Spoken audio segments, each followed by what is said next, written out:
皆さん、こんにちは。ゆりずマインドカフェのゆりです。このポッドキャストでは、中級から上級の方に向けて、日本の文化や食べ物、時々心理学について、日本語講師のゆりが話しております。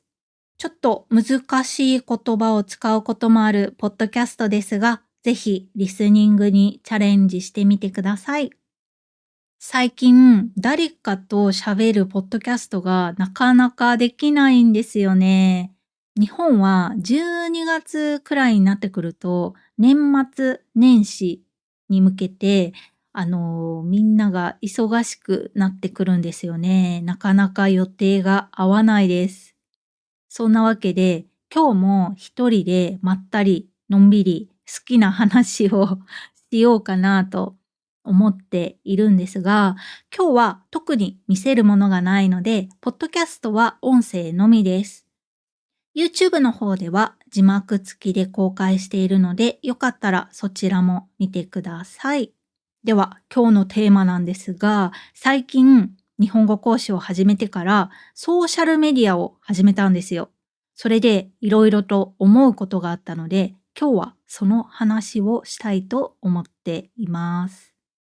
まずは前提として、私はもともとソーシャルメディアというものに関心、興味が全然なかったんですよね。なので、ずっと20代はやってなかったんですよ。それで、インスタは友達に言われてアカウントを作って、頑張って3回ぐらい更新して放置して、残りはね、1回更新するかしないかみたいな感じかな。そんな感じで、インスタはアカウントを持ってたんですけど、やってないに等しい感じ。うん。で、そうなんですよね。皆さんに変な人と思われるのが嫌なので、一応弁明をさせていただきたくて、皆さんが納得する明確な理由があります。多分みんな納得するはず。説明しますね。まず私は、20代の時は大学に通ってました。で、大学に通ってたんだけども、授業料とか自分で払ってたんですよね。両親に出してもらったことがないんです。大学の2年生くらいからは、一人暮らしを始めたので、授業料も生活費も自分で全部やりくりしてたんですよね。で、だから自立したのが、経済的に自立したのは20歳ぐらいかなと思うんだけど、そんな感じで、アルバイトを多い時は3つぐらいしてたんだよね。すごいしてるよね。うん。だから結構忙しかったのがまず一つ。で、それだけだったら良かったんだけど、日本の大学って成績が優秀だと、給付返さなくていい奨学金をもらえるような、そんな制度が多分どこの大学にもあって、私はそれをもらってたんですよね。だから、成績が良くないとそれはもう容赦なくズバッとなくなってしまうから、勉強も結構しっかりしないといけなかった。うん。それで、バイトはあるし、勉強もしないといけないし、バイトがない日は友達と遊んだり、彼氏もいたから、彼氏と一緒に過ごす時間も必要だし、そんな感じで、日本は人といるときにスマートフォンを触ると、ちょっとね、失礼になってしまうんですよね。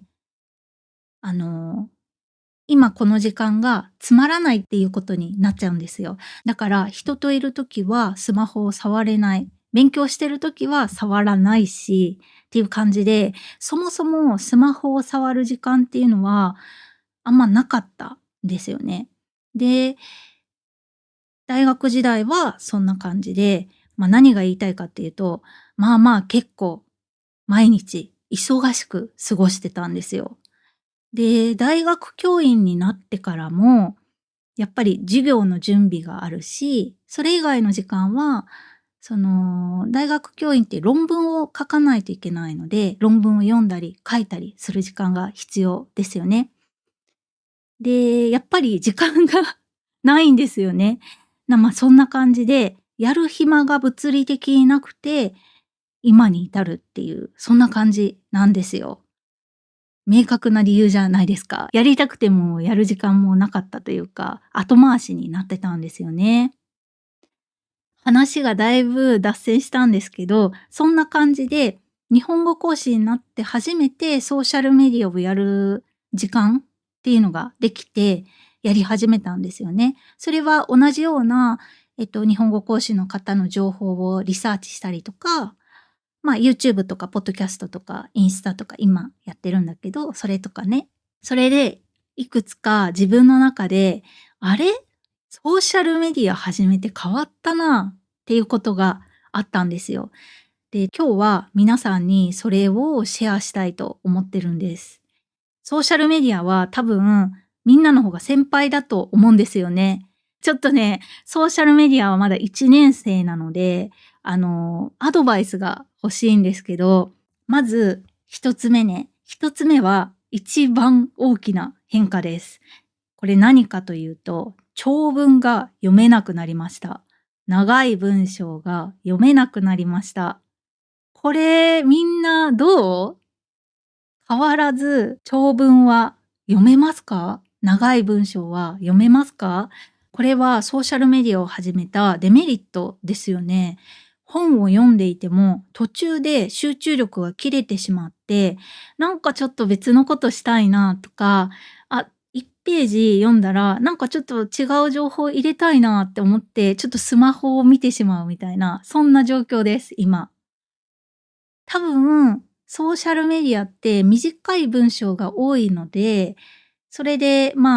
どんどんどんどん短い期間でいろんな情報が入ってくるのに、頭がそれに慣れてきちゃってるのかなって私は思っています。これ良くないと思っていて、私はちゃんと本を読む時間っていうのを設けるようになりました。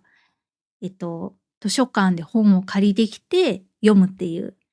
5分ジャパニーズリスニングプラクティス今やってるじゃないですか。平日毎日配信しているので、聞いてくださってる方もいると思うんですが、これは私が本を読む習慣をつけるための施策の一つなんですよ、実は。これで問題が解決できるのかまだわからないんですけど、皆さんはこの長文が読めなくなるっていう問題にはどう対処してますか？私だけかな？本当に読めなくなりました。ちょっと由々しき事態ですよね。よかったら何かいい対処法があれば教えてください。次にソーシャルメディアの面白いところも考えました。多分みんなが思ってるのと一緒かなって思うんですけど、私が思うのは大きく2つあって、一つ目が普通の人が0円で自分をプロデュースできるっていうことですね。前だったら、多分会社に頼んで高いお金を払って宣伝してもらわないと、自分をいろんなところに紹介するってできなかったと思うんですけど、今はこんな感じで、自分でプロデュースができますよね。これってすごいですよね。大きく時代が変わったなって思います。二つ目が世界中の日常、そして人とつながれるっていうことですね。例えば家で一人で過ごしていて、お昼ご飯何食べようかなって思った時に、X とかでお昼ご飯って検索したら、みんなの食べたものとか結構日本だとアップされてるんですよ。それ見ると、なんか一人で家にいても一人じゃない感じがするし、なんかね、いいよね。この人が食べてるもの美味しそうだから自分も作ろうとかって思うので楽しいです。これいいところ。あと似てるんですけど、海を越えて違う国の人ともつながれるっていうのもソーシャルメディアのいいところですよね。もしかしたら皆さんとも友達になれるかもしれないし、私的にはソーシャルメディアを始めた一番、ドキドキワクワクしていることはそれですね。すごくいいことだなって思っています。多分ね、今言ったようなことはみんなももちろん感じていると思うんだよね。私はまだソーシャルメディアを始めて、あんまり時間が経ってないから、そんな風に今のところ感じてます。皆さんの方が、ソーシャルメディアを使いこなしていると思うので、もし他にいいところがあったら、ぜひ教えてください。あと、もう一つ思ったことがあって、これも私にとってはデメリットなんですけど、ソーシャルメディアって同じような情報しか流れてこなくないですか？例えば何か一つ調べたら、それに関連する情報ばっかり出てくるんですよね。これは便利でもあるんですけど、私は正直ちょっと、つまらないなって思っています。自分と同じような考え方のものしか、本当に出てこなくなるんですよね。これは日本だとちょっと調べたところによると、パーソナライズと言って、ユーザーの興味とか行動に合わせて、投稿とか広告の表示内容が最適化されるんだよね。みんなは知ってると思うんですけど、うん。これはさ、本来さ、世界中のいろんな情報を見られるのがソーシャルメディアのいいところなのに、そうなってくるとむしろ、なんていうの、自分の世界を補強する道具にしかならないというか、自分の世界の中に閉じ込められるというか、私はなんかちょっとそんな感じがして息苦しさを感じていますね。ちなみに今の話は夫にもしてみたんですよね。そしたら夫は私とは真逆の意見でしたね。自分の好きなものだけ出てくるからすっごい便利って言ってました。なるほどねって感じですよね。それを聞いた上でもやっぱり私はそれはちょっと怖いなって思いますね。だってさ、自分と同じような意見ばっかり見てたら、なんかそれが世界の共通の意見というか、間違ってても正しいことって思ってしまうというか、ちょっと怖いなって思っちゃいます。で、この問題については私もちょっといろいろ考えて、思いついた対処法があるんですよ。何かというと、自分の意見とは真逆のキーワードで検索してみるということです。そうすると逆に自分の意見とは逆の意見ばっかり出てくるようになって、これはこれで面白いです。本当言うと、なんか真ん中がいいんですけど、真ん中はなかなか難しいよね。ソーシャルメディアが今後なくなることっていうのはないと思うので、どうやって使いこなしていこうか、ちょっとまだまだ考え中っていう感じですね。とりあえず今私が意識しているのは3つあって、1つ目は